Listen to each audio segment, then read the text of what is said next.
Noah had a habit he didn't talk about. He compared himself constantly, not out loud, not with bitterness, but silently, endlessly. Every scroll through his feed was a mirror held up to his flaws. Every achievement someone else posted felt like a quiet reminder of what he hadn't done. He didn't envy people, he admired them, but admiration slowly turned into self-doubt. He's younger than me and already doing that. She's braver, more creative, more disciplined. At first, it felt like inspiration, the kind that pushes you to try harder. But over time, it wore him down. Not because others were too good, but because he felt like he was falling further behind with each passing day. He'd close the app and sit with the emptiness that followed. The heaviness of not feeling enough, not fast enough, not bold enough, not anything enough. And the worst part, he didn't even know what he was chasing anymore. He just knew he wasn't there yet, wherever there was. He kept trying to catch up. But to what? He couldn't say, because he'd stopped becoming himself and started becoming a blurry version of everyone else. Noah started noticing something strange. The more he compared, the less he created. He used to write, not professionally, not publicly, just for himself. Little stories, short reflections, ideas scribbled in notebooks. But now, every time he picked up a pen, his mind whispered, "This isn't good enough. It's already been done. What's the point?" So, he stopped. Not in one dramatic decision, but through a series of tiny hesitations that slowly silenced him. He watched others share imperfect work and felt torn, both admiration and paralysis. How can they be so confident putting this out there? He didn't see courage. He saw comparison through a filter of insecurity. Then one night, while lying awake, he asked himself something simple. If I wasn't watching anyone else, what would I still want to do? The question landed hard, because suddenly he realized how much of his life had become a reaction, not an expression. His choices, his timing, even his silence.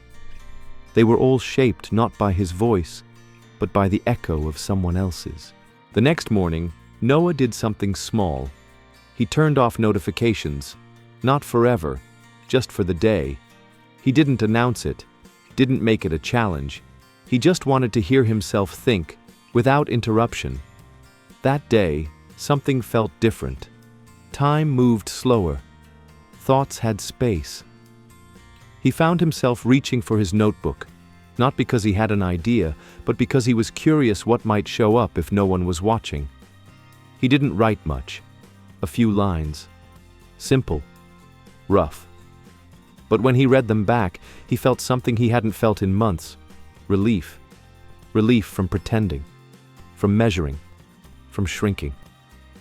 That night, he asked himself again, what would I create if I wasn't trying to keep up?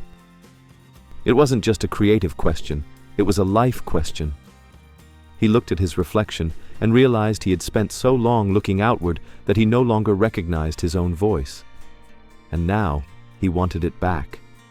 Not to prove anything, but to finally belong to himself again. If this story reminds you of yourself, hit subscribe and tap the bell, because your voice matters more than any comparison ever will. Over the next few weeks, Noah made it a practice. 1 hour a day without looking at anyone else's path. No scrolling, no checking, no updates, just space. At first, it felt strange, like he was missing something, like he wasn't staying in the loop. But then, it started feeling like breathing again. He rediscovered old songs he used to love, took walks without music, cooked meals slowly, started noticing how much of his life had been lived in reaction, not intention. Comparison had trained him to rush, to chase, to perform. But now, he was learning how to just be. He returned to writing, still quietly, still just for himself. But now, the page wasn't a place of judgment, it was a place of return. One morning, he wrote something in the corner of a coffee-stained notebook. "I'm not behind. I'm just arriving on my own terms." He read it twice, then closed the book with a kind of peace he hadn't felt in years. Because it wasn't about being better, or faster, or more impressive. It was about being himself. Noah started saying no more often, not out of resistance, but out of recognition. He recognized the moments when comparison tried to sneak back in, the urge to check, to measure, to compete, and when he felt it rise, he paused and asked, "Is this helping me become, or just making me chase again?" That question became a filter, and through it, he started making different choices. He didn't unfollow everyone. He didn't disappear. He just shifted his focus. He started reaching out to people he admired, not to compare, but to connect, to learn, to listen without shrinking. And slowly, comparison turned into curiosity. Curiosity turned into growth. One evening, a close friend asked, "You seem more settled lately. What changed?" Noah smiled, not with pride, but with honesty. "I stopped trying to be someone I'm not," he said, "and started becoming someone I already was." He didn't say it to sound wise. He said it because it was the only truth that had lasted longer than the noise. And in that truth, there was peace. Noah no longer needed to explain himself. He used to narrate his choices, justify his pace, his silence, his shifts. But now, he just lived them. And with every quiet decision, he felt more rooted in his own lane. He stopped rushing to catch up because he realized there was nowhere to rush to. His life wasn't a race, it was a rhythm, and for the first time, it was one he could hear. Comparison had made everything feel urgent, like if he didn't act fast, he'd miss his window. But becoming, real becoming, wasn't built in urgency. It was built in trust. Trust in time, trust in self, trust in the unseen progress.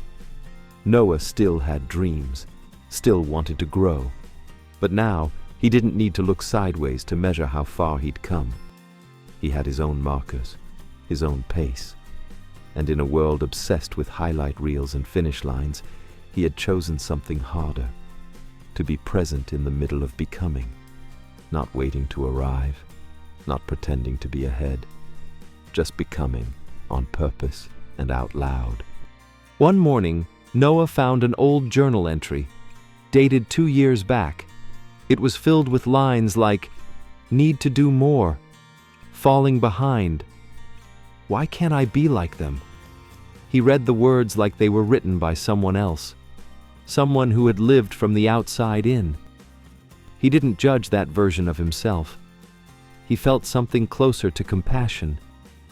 That boy was tired. He just didn't know it.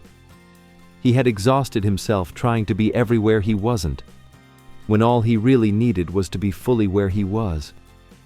Noah closed the journal and whispered, "I'm not behind. I'm aligned." It wasn't a mantra. It was a fact. His days were no longer packed with urgency. They were paced with intention. Some people still moved faster, still achieved more. But that no longer stirred panic in him, because he finally knew the difference between impressive and authentic.